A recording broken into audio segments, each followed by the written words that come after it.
Hi YouTube family, Lisa A. Romano here, and today I wanted to do a video on codependency and codependence and why it is that we live in such states of reactivity. One of the things that I've noticed in my own life when I was codependent and when I was at a higher state of awareness, thinking about when I was so ridiculously stuck in the pattern that is codependency and the cycle, right? The circular motion that is codependency, if you will, the patterning.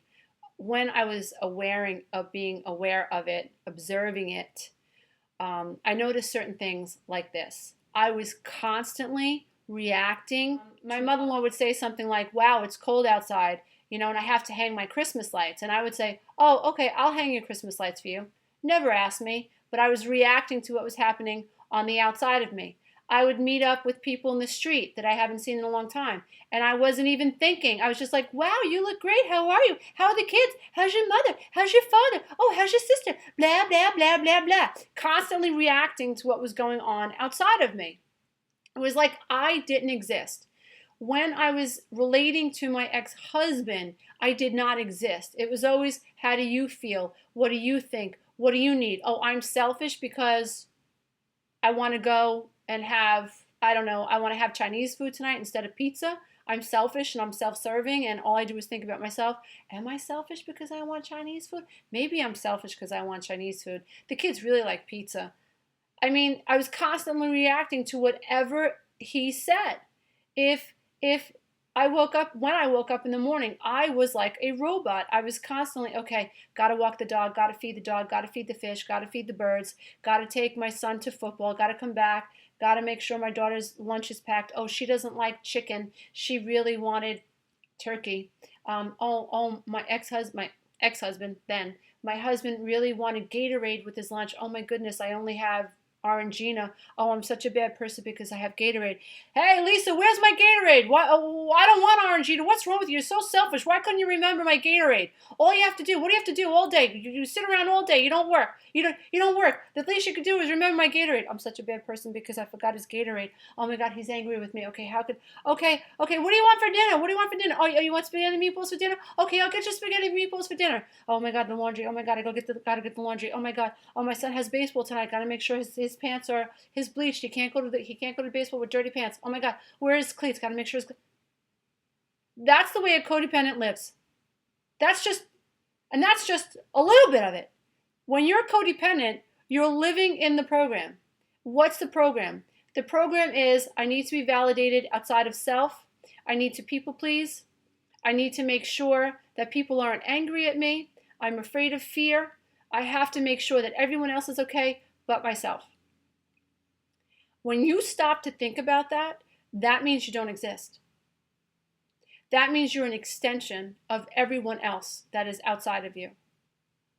It's so sad. So a couple of notes that I made, because I didn't want to forget the things that I wanted to share with you, is that codependents, again, live in the program, and the program is the result of being taught that what we think and what we feel is not valid. It's not important. So we have not learned to check in with self. And so it's a product of being a powerless, helpless child who is observing this craziness in front of them. And sometimes, worse, dear ones, is when it isn't crazy, when the house looks okay, when there is no screaming and there is no yelling. There's just absolute neglect. You were just absolutely ignored. Your feelings don't matter. That is emotional abuse. So understand this clearly. Emotional neglect, psychological neglect, not being tended to, not being hugged, not being nurtured, not being spoken to, not having mom and dad look you in the eye, not being connected to is emotional abuse. It's emotional starvation. You are a living, breathing, emotional being that needs to be fed. And you're not fed with a bottle. You're fed with other people's emotions. You are fed, your soul gets validated and has some sense of integrity when people have some sense of integrity for your soul. So that has to come from the outside. So we need to have that objectified experience. You see me? You see me? When a child grows up in a home and feels invisible, and I talk about it in my book, The Road Back to Me. I actually talk about it in all my books because for me, it's the common thread that binds us all as codependents and even narcissists, because narcissists are also in pain. The problem with the narcissist is a narcissist is cut off from the pain and doesn't believe that they're in pain and is living completely through the ego and is getting their sense of power out of forcing people, strong-arming them, or manipulating them into validating them. So a codependent has a much better chance of being healed and being free than a narcissist. But make no mistake, on a quantum level, a narcissist and a codependent are both in pain. And so getting back to what codependency is. So codependency is basically this idea that we need something outside of ourselves. We are dependent on something outside of ourselves to make us feel like we're valid. And so the programming in our brain is that we're not enough. And so we don't know how to show up in relationships just as ourselves. We don't know how to shut up and just be and experience other people and form opinions about the conversations that we're having. We don't know how to check in with self and ask ourselves, how do I feel about him yelling at my child? How do I feel about him telling me that I should beat my child? Make no mistake, there are men in this world who are jealous of the children in the home. And there are women who have married men, and there are women who are like this too, but there are women who have married men who have brought stepfathers into a living situation with children, who have stepfathers or who have husbands who are now the stepfather to their children, who are insinuating that the mother should beat their children. Codependent women don't stop to ask themselves this question. How do I feel about the man that I married suggesting and insinuating that there's something wrong with me because I'm not beating my child? How do I feel about him suggesting that I should beat my child? How do I feel? How do I feel about my child cowering in the corner because his stepfather just walked through the door? How do I feel when I observe that situation?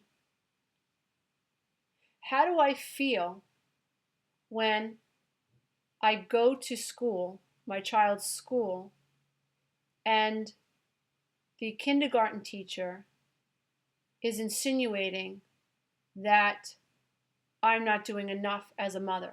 How do I feel about her judgment of me?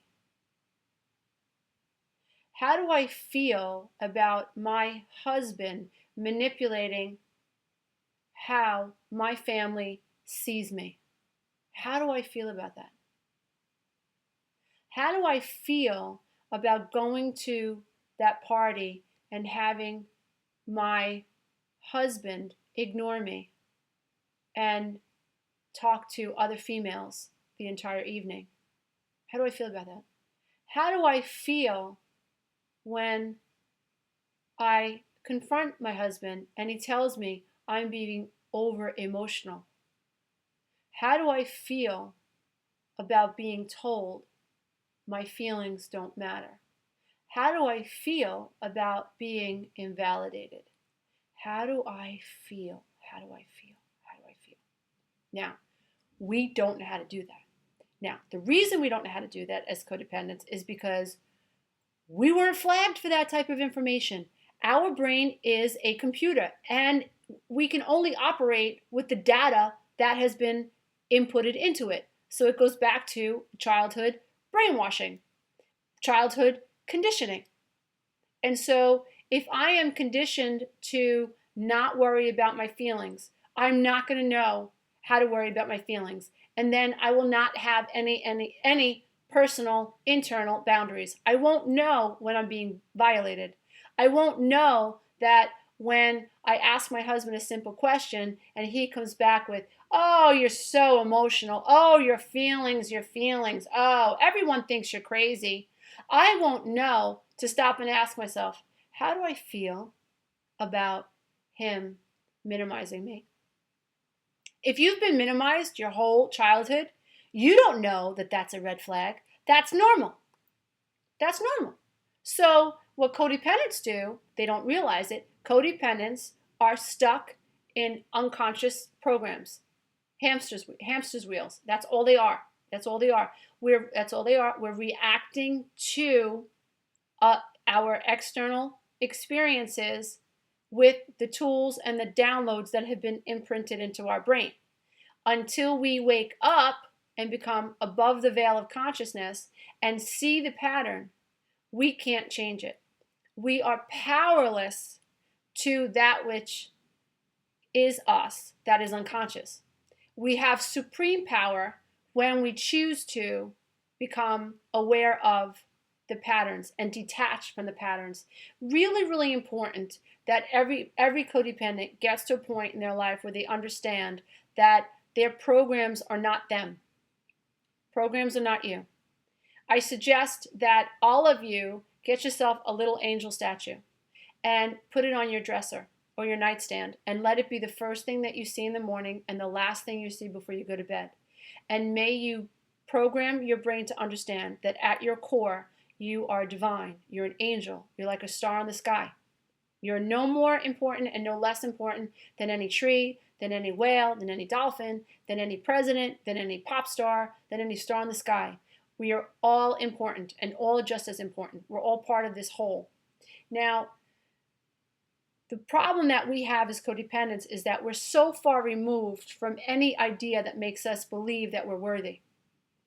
And being removed from the idea that we have worth is where we fall. We fall into that. We fall into the depths of despair. We become hopeless.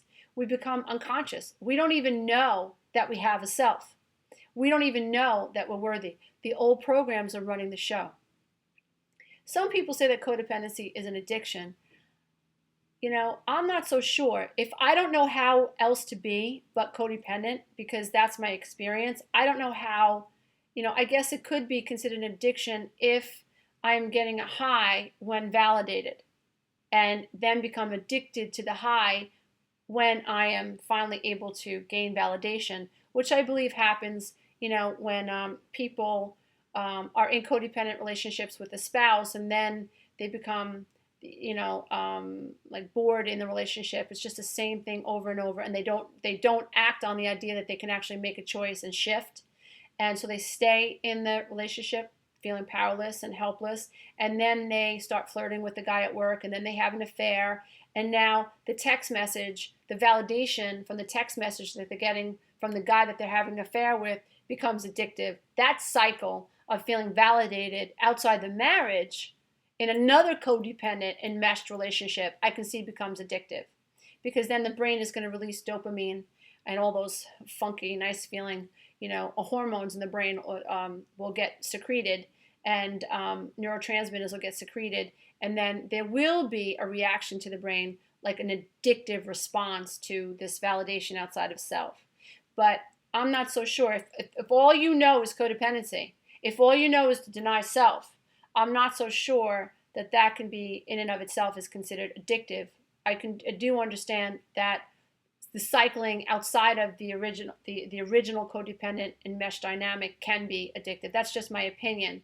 But for the purpose of this video, the goal for me today is to help codependents understand that we're living in states of reactivity, reacting to everything that's going on outside of here. And we don't have to do that. When we're living in states of reactivity, that's an indicator we're living an unconscious pattern. It's not our fault the pattern is there. It's not our fault the program is there. It's there. There's nothing we can do about it except rise above it, accelerate out of it, ascend out of it, stay sort of above it look below, look into the subconscious mind and recognize when we're reacting and then catch it. Okay, that was a reaction. Oh, that's an old program. Oh, I sought her validation. Oh, I was afraid to rock the boat. Oh, violated my boundary and I didn't say anything, you know? And so these are all the ways that we begin to corrupt or break down the codependent patterns in us very early on in codependency.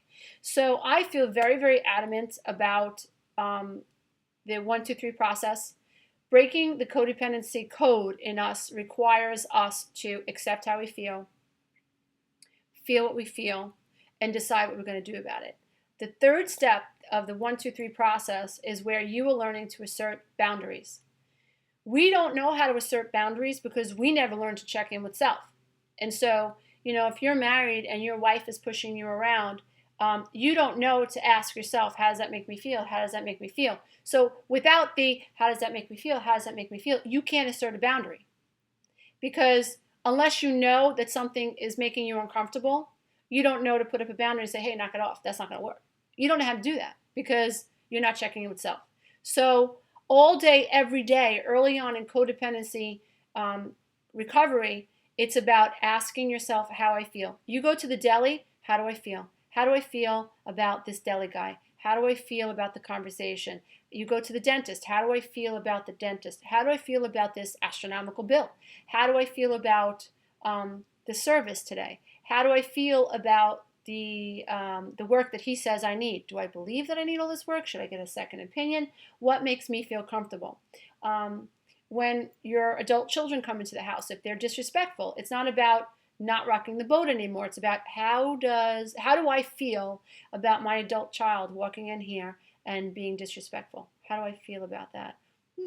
I don't think I like the way that I feel. If I don't like the way something feels, then I need to flag that as a boundary. I need a boundary. So what do I want to do about it? That's the money step. That's the boundaries. That's how we start to play with boundaries. We begin to understand the concept of boundaries. Okay, so let's say, for instance, my adult son comes home and comes to the home and he's belligerent and he's drinking and he's in his happy drunk mood. And I'm not saying this is my experience. I'm just using this as an example. So let's say my son walks in the house and I can tell that he's been drinking and he's high and he's slurring his words and I have a dinner party. And I, in a codependent state, will react unconsciously and try to act like everything's okay when it's not. And so I might serve my son a glass of water or try to give him something to eat, try to soak up all that alcohol, try to maybe give him a cup of coffee, try to sober him up. I might say things like, oh, you know what? He had a long day at work. He hasn't been sleeping, denial. Here we go. Like, Twilight Zone rationalization. He's not drunk. He just works very hard. Isn't that right, sweetheart? You're just tired, right? Tell everybody how tired you are. Oh, that's so silly. Oh, you don't feel good just getting over the flu? Kid throws up all over everybody, and I'm telling everybody he's got stomach flu. Meanwhile, everybody knows he's drunk and he's high and he's a mess and he needs help. But me, because I'm living out the unconscious program, which is don't confront the alcoholic, don't mess up the apple cart, don't embarrass him, don't call it out, don't tell the truth. Don't tell the truth. Of all costs, don't tell the truth. Try to avoid telling the truth. Try to convince everybody they're not seeing what they're seeing. Try to invalidate my own internal experience. I know the kid's drunk. I know he's a mess. And now what codependents do below the veil is they try to convince everybody else that the kid's not drunk. It's maddening. And it's not the right way to live. It's inauthentic. So those of you who are following my channel, I believe, have the sense within you that you want to live an authentic life. Why? Because when you begin living an authentic life, you start becoming the life body that you really are, that you were meant to be. You have to transcend these dank energies, and the dank energies are all wrapped up in codependency and denial. When you cannot live an authentic life if you are codependent on something outside of you. And I personally believe that codependency is the root of all evil. I really do. And I mean that. What do I mean by that? I mean that when I am codependent on anything outside of myself, I'm in trouble. If I'm codependent or dependent on my husband's approval, I'm in trouble. I'm in trouble. It's going to take me down the rabbit hole. If I'm dependent on my child for validation, I'm in trouble. I'm going to spiral, and I'm taking her with me. I'm going to spiral down that rabbit hole. If I'm dependent on alcohol, I can't go out without a couple of shots of tequila. I'm in trouble. I'm in trouble. I'm dependent on something outside of me to make me feel good. If I'm dependent on money, if I think I need a certain amount of money to feel good about myself, I'm in trouble. I'm in trouble because what will happen is I'll chase some idea or some illusion of happiness, and I will get pulled down the rabbit hole. I will attract other people who are addicted to the illusion that something outside of them or us can make us happy. And here we go.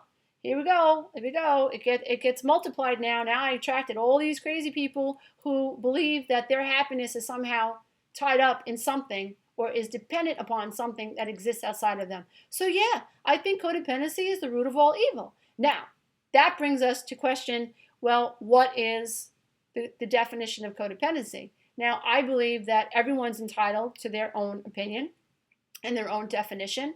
And I don't think anyone has the right to tell someone else that their definition is right or their definition is wrong. This just happens to be my definition. I think that codependency speaks to anything that gives us the illusion that we believe in, that we are not enough, and that we need some outer experience to validate us or to make us feel like we're worthy. I am dependent on something outside of me to make me feel good about me. I am not worthy in and of my own self. I can't go to a party and just shut up and enjoy the ambiance. I can't do that. I've got to make sure everyone likes me. I have to be the prettiest lady in the room. I've got to make sure all the men are talking to me. That's codependency. You're addicted to men's attention. That's an issue. That's an issue. I can't be a man and go to work in the morning without making sure I'm dressed to the nines because I need to believe that everyone else is looking at me and thinking I'm the big kahuna. That to me is a problem. You know, it's different if, you get dressed in the morning and you're wearing this suit because it pleases you and you are not seeking, you're not playing this game in your head like, I know they think I'm fine. I know she wants me. I know she'd leave her man for me. All I have to do is pay attention to her once and I'd have her. If you're not doing that, you're cool. If you're not doing that and you're getting dressed up for you, you're the coolest cat in the room. Awesome. Good for you. The problem comes into play when we are playing that game we play, when we think we know what other people think. And we think we can control what other people think. So we get dressed because we want other people to think that we're cool. And we think that we know that they think we're cool. If you take the time to sit on a star and look down at that type of web of thinking, you'll be able to see how maddening it is and how dysfunctional it is and how so far removed from living an authentic life that type of thinking is. So, lots of people in codependent relationships who find themselves with unhappy mates will do things like this. I'll buy her a car, then she'll be nice to me. So here, below the veil of consciousness, is a pattern, is a reaction. So children think, if I do this, then mommy will love me. If I do this, they'll stop fighting. If I do this, then she'll hug me. If I do this, maybe she'll validate me. If I do this, maybe then finally mommy will make me feel like I'm enough. If I do this, maybe mommy won't call me selfish. If I do this, maybe daddy won't think I'm bad. If I do this, maybe daddy will come home. If I do this, maybe mommy and daddy won't get divorced. If I do this, maybe daddy will play ball with me. If I do this, maybe daddy will come to my play. If I do this, maybe daddy won't be drunk. If I do this, maybe he won't hit mommy. If I do this, if I do that, if I do this, if I do that.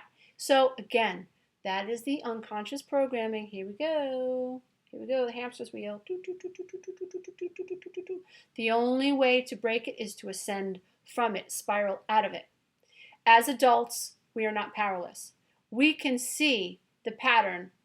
Wow, I'm going to buy her a car, and then she'll be nice to me. That's the, if I do this, then she'll validate me. If I do this, then she'll be happy. If I do this, I won't rock the boat. If I do this, she won't be angry. The problem is, the problem is, A, you're not showing up in the relationship. The relationship has nothing to do with you. You've just made this relationship all about the other person that you're trying to control. Now, doesn't mean you're a bad person. It just means you're stuck in a pattern. You're stuck in the cyclone. And your job on this planet is to wake up and see the light that you are, and see the light being that you are, and see how unnecessary it is to be a part of that dynamic anymore. Lots of people, and it's very common with men. Men think that if I buy her this, then she'll be nice to me. Or if I do this for her, then she'll be nice to me. And what they fail to realize is, again, I'll repeat it again, it's worth repeating, they're not showing up in the relationship. They're making everything about the female narcissist. What lots of females do is they say, I won't argue with him, and then he'll find pleasure in me. Dear one, you're not showing up in the relationship. The relationship has nothing to do with you, and you're stuck in a pattern of reacting to. You're not living when you're reacting to. So the other thing, I want to, again, breaking this code, codependency code, that is going to be the title of hopefully the next book that gets picked up. You have to accept how you feel what you feel, and decide what you're going to do about it. That's how we start to put boundaries in place. Acknowledging when our soul's just been kicked, okay? You have to practice feeling. Now, for people who are non-codependent, they know what they feel. And they're making adjustments throughout their day based on how they feel.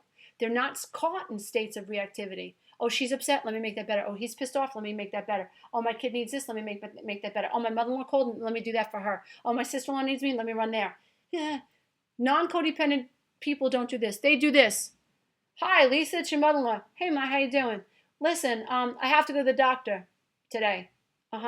Okay, are you available? Actually, Mom, I'm not. Let me see. You know what? Let me call your son, and maybe he's available. I wish you'd call me if you would have called me 3 days ago before I made plans for today, I would have been available today. I would have loved to take you to the doctor, but unfortunately, Mom, I'm not available today. I have a very important meeting that I have to get to. But, let me call your son and I'll see if he's available. That's what a non-codependent daughter-in-law does. Great. So now, for example, a non-codependent person, for instance, gets called up, and again, here we go. Lisa, hey, you busy this weekend? Actually, I am. Why? What's up? My boyfriend wants to take me to the Hamptons for this weekend, and I need someone to watch my kids. You know what? I'm sorry, Susan. I really wish I could help you, but I can't. I'm really busy this weekend. Good luck with that. That's what non-codependent people do. You know what codependent people do? They do this. Sure, Mom. Okay. I'll no problem. What time do you need me? All right. You know what? I haven't taken a shower yet, and I haven't eaten since yesterday. But you know what? Let me throw on a pair of shoes, and I'm in my pajamas, but I'll be there right now. Oh no worries. I'll call my doctor, and I'll cancel the CAT scan. It's fine. You need me? I'm there. Bye. Click. And then the daughter-in-law is all pissed off, banging the cabinets. God damn my freaking mother-in-law. What's wrong with her? Calling me last minute. She's got other children. Why is she calling me? And then she shows up. Hi, Mom. How are you? Ready to go to the doctor? That's what codependents do. Why? Because they're reacting. They're below the veil of consciousness. They're not asking themselves how they feel. So, dear ones, practice how you feel. Susie calls you up because she needs to go on vacation or whatever, wants to go on vacation with her boyfriend, and she wants you to watch her kids or her dog and do her laundry, move her car because of parking issues, whatever. Ask yourself how you feel about her asking you what to do. Practice feeling. Tune in. The third thing that I want you to and please be writing this down. The third thing that's really crucial is that we as codependents begin developing empathy for the self. It is so important that you understand that you're supposed to feel what you feel, and you are supposed to connect to that loss. And so part of waking up from codependency is loss, and learning how to integrate that loss, because you will need to grieve the times in your lives when you are now becoming aware you weren't present, when you were a doormat for people. And I can tell you that was a very humbling experience, but it was so beautiful because it was one of those times in my life when I was on my healing journey where I started really embracing myself, like, oh my God, Lisa, like, no one ever saw you. Like no one ever cared. You know, there you were hanging Christmas lights. It was like 20 degrees. And your whole family of in-laws were inside literally drinking hot chocolate. And you were freezing. And not one of those men came outside and said, "Hey, Lisa, you want some help with that?" Not your mother-in-law, not your father-in-law, not your ex-husband, not your brother. Nobody cared, you know? Oh my God, Lisa, when you were taking care of your friend and cleaning out her closets and you were pregnant, like all she was doing was complaining about her husband while you were in there cleaning out her closets for her. Like she didn't even care. Like she didn't care that you were pregnant. She didn't care. You were just there to do what she said she couldn't do. All those times that you tried to be nice to your family and they just kept calling you crazy, or they said you were selfish, or that they said that you were too much. They didn't see you. They didn't care about your feelings. All those times you tried to be nice to people and they rejected you. All those times you tried to make friends with kids and they bullied you. They didn't see you. They didn't see you. They didn't see you. Part of healing the codependent aspect of self is embracing those experiences that we've had and developing empathy for the faceless soul that we used to be. Very, very important on the healing journey is to develop love and compassion for the self. Then what you do is you can take you can take things like the Bible teaches, like the commandments, for instance. You love your neighbor as you love yourself. That is so misunderstood. It is presumed that you love self first before you love someone else. And it is presumed that you love yourself fully before you can love someone else. And it is suggested, it is commanded that you love yourself before you love other people. It is only when you love yourself and have empathy and compassion for yourself that you can truly love another anyway. And so, dear ones, it is my dearest intent that those of you who are coming through the veil that has kept you blind to your divine self, and awakening to the idea that you're codependent, for those of you who are on that journey and very, very early on the journey, I really hope that the information that I have provided you today helps ease your pain, and helps bring you hope. The goal is to stay above the programming. So the last thing I'll leave you with is this. I want you to imagine that you're on a surfboard and the ocean is completely calm. So there's the surfboard, which represents the veil, okay? And there's you, and you're on top of the surfboard. Now, below the surfboard is the ocean, obviously, and really below the ocean is a riptide, and it's always there. It's always there, and it's always going to be there. Your programs are there. You're always going to have triggers, but the goal is to stay on top of the surfboard and not to fall into the triggers and to get caught in the cycle of reactivity. Okay, if you ever get caught, which you probably will on the road to recovery because you're human, and my ex-husband used to trigger me all the time until I learned to like shut the cell phone off and like delete his messages and not even read them. Huge tool for me. Awesome, but it took me a long time to get there. But that was me not falling off the surfboard. And so I could see the trigger. I could see the trigger from sitting on top of the surfboard, but I refused to jump into the water and get caught into the cycle. And so what you're going to do is you're going to try to stay on the surfboard, be aware that there's a veil that you can dip into or not. And your goal is to stay on the surface, above the veil, on the surfboard, and not get caught in those riptides. I really hope that this has been helpful, and I really hope that you are encouraged. And it is my dearest intent to bring hope back into your heart, because those of us who have been emotionally abused our whole life, some of us are so hopeless. And my journey here on earth is to light those flames inside of you again and get you to remember and see and believe that you really are. You really are a divine being, and that within you is a light. And I come here just to help you scratch the surface so that you can see that that light really does exist. Namaste, dear ones. Bye.